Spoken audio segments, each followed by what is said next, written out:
Hi, boys and girls. I am here and ready to read you another chapter of The Doll People. And I thought it would be good to show you again what the inside of the dollhouse looked like so you can get a good mental image as I'm reading about where the characters are. So here, is the inside of the dollhouse. And if you look at the top, here is Nanny's room and the nursery. And that's baby Betsy right there. They're going to mention her in this chapter. And this is probably Papa and Mama's room. And this is probably Uncle Doll and Aunt Sarah's room. And here's a bookcase with a lot of books and the stairs. And let's see. Yep, this is the kitchen and dining. So the kitchen and dining room. And this is what they call the parlor. And so in this chapter also they're going to talk about closing the front of the dollhouse. And that's what the dollhouse looks like when it's all closed up. So let's get started on chapter 2. It's kind of a long chapter. Where could she be? Oh, that's chapter 3. Back. All right, the mystery of Auntie Sarah. I wonder if we're going to find out more about her. While late night was the best time for the dolls, the morning wasn't bad. By 9 o'clock on most days, Mr. and Mrs. Palmer had left for their jobs. Kate had left for school, and Grandma Catherine had taken Nora to preschool. So that must be their family of 4 with their grandma living with them all at the house. And you have some background about that. You could see how that would happen. So you guys all leave, your mom and dads leave for their jobs, you leave for school, and your dollhouse or your stuffed animals, they're left alone. What happens, right? Often Grandma Catherine ran errands after that, so the dolls had some time to themselves. One Wednesday, exactly a week after she had found Auntie Sarah's journal, Annabelle was lying on the floor of the nursery drawing pictures of spiders when she heard the Palmers' clock chime noon. Do you remember what time noon is? 12 o'clock. Is that what you said? Good. Noon, exclaimed Annabelle. She had lost track of time. Just as she was shoving her papers under the bed, she heard voices from downstairs. Nora's home, Mama said in a loud voice. Places, everyone. Annabelle tossed herself on the floor where Kate had left her the night before.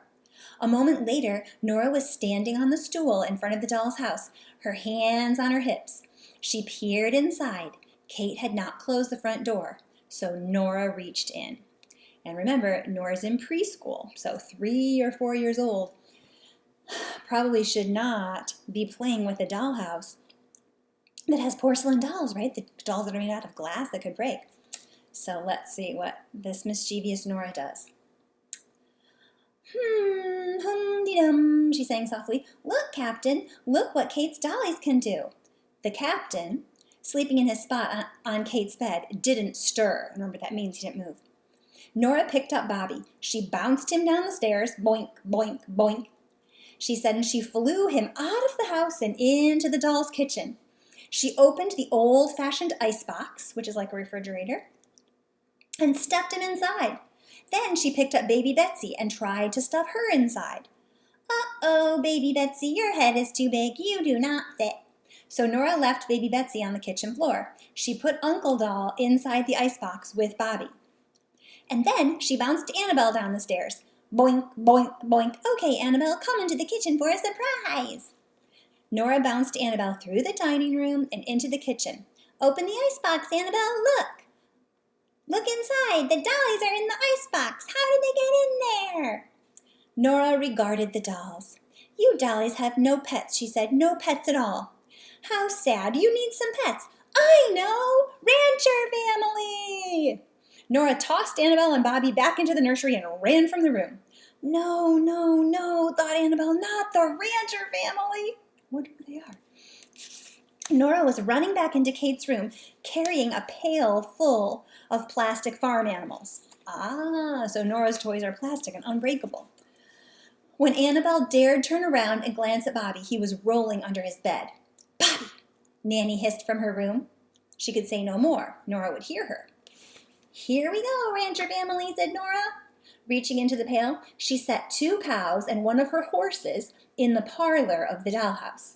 Then she grabbed Annabelle, Nanny, and Uncle Doll, and set Annabelle and Uncle Doll on one of the cows, and Nanny on the horse. "Ride 'em, cowboys!" yelled Nora. "Now it's time for the roundup! Yippee-ki-yo-ki-yay! Gallop, gallop, gallop!" Nora made the cows and horse gallop from the parlor, through the dining room, into the kitchen, and back to the parlor. And here is a picture of all of that. Oops. You see Nanny up on the horse and Annabelle and Uncle on the cows. Those things don't fit in there, do they? Okay. "Oh," thought Annabelle, "this is disgusting. I am sitting on Nora's dirty old cow." She looked at a gray wad of formerly pink bubble gum dangling from one of its ears. The cow wobbled on 3 legs, since the 4th leg was shorter and badly misshapen, sporting tiny rows of teeth marks from above the knee down to the hoof. And there's a picture of that on the next page I'll show you. While Annabelle perched precariously on her cow, she stole a glance at Nanny. Nanny had always said that having animals in the house was unseemly, and Annabelle knew why. All of Nora's animals were slimy and grimy and gray, and who knew where they'd been? So, one thing we know is that Kate takes really good care of the dollhouse and keeps it all nice and takes great care of her dolls, and Nora probably takes these rancher family guys outside to play, and Annabelle and the rest of her family, they're disgusted by this. Annabelle sat miserably on the back of the cow. Oh, please, someone save me," she thought. And at that moment, she heard a voice call from downstairs, "Nora, lunchtime." "Okay," Nora replied. She scooped most of her animals back into her bucket. Then she left 2 dusty chickens behind. And she left Nanny on the horse and Annabelle and Uncle Doll on the cows. Annabelle sat on her cow and waited. She tried not to look at the cow. Disgusting, she thought. After 2 or 3 minutes, Annabelle couldn't stand it any longer. She swung her leg over the back of the cow and began to slide down its side. "Annabelle," said Mama warningly from the kitchen. "Mama, I have to get off this cow." "Honey, what if Nora returns and sees you moving? Do you want to end up in doll state?" Okay, I'm going to show you what that looks like. See right there, it says doll state. And that's not a place like the state of Michigan. It's a way of being. And we're going to find out more about that, okay? So right now, Annabelle is an alive doll and she can move around and talk and things. So doll state is going to be different than that. And here again, there's the cow with the leg that has the teeth marks. Probably Nora like chewed on it. Can you imagine if you had a little brother or sister that would chew on their plastic toys? Yeah. Okay. Doll state. Annabelle had been in doll state several times, more often than anyone else in her family. Oh, so we probably know a little bit that Annabelle is a little bit adventurous, right? It was so unfair. A human saw her moving, or thought he saw her moving, or thought he saw her moving, and bang, just like that, Annabelle was rendered an ordinary doll. That means made into an ordinary doll. A doll who couldn't move, but only for 24 hours. She reminded herself, just for one day. So in one day, she would be like just a regular frozen doll that would have to be moved just by people. That is doll state. Annabelle slid a bit farther off the cow. "Annabelle," said Nanny, "there is good reason for doll state. Just think what would happen if humans discovered that some dolls are alive. Why, we would never be left alone." I know. We would be put on display like people in a circus sideshow. "Or studied like lab animals," said Annabelle, who had heard this 1,000 times before. "And if you take too big of a risk, if you do something that could truly jeopardize doll kind, you could enter permanent doll state and become an ordinary doll forever." So there's doll state that's 24 hours. Permanent doll state is forever. Annabelle stole a glance at Bobby. That means she looked at him. The adults were always threatening her and Bobby with permanent doll state, but Annabelle didn't believe it existed. For one thing, no one had been very clear about what exactly caused permanent doll state. Even so, Annabelle straightened herself up and sat on the cow again. "Thank you, Annabelle," said Nanny. Annabelle tried not to look at the cow. Mama, she said, if we have to be stuck here until Kate comes home and rescues us, can we at least talk? Please tell me about when we left England and came to the Palmer's house. Mama smiled. Honey, you know that story by heart. Besides, you were there when it happened.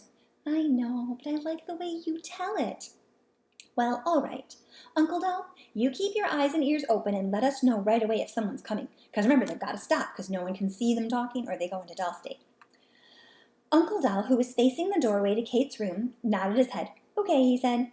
Mama folded her hands in her lap. It all began over 100 years ago in 1898.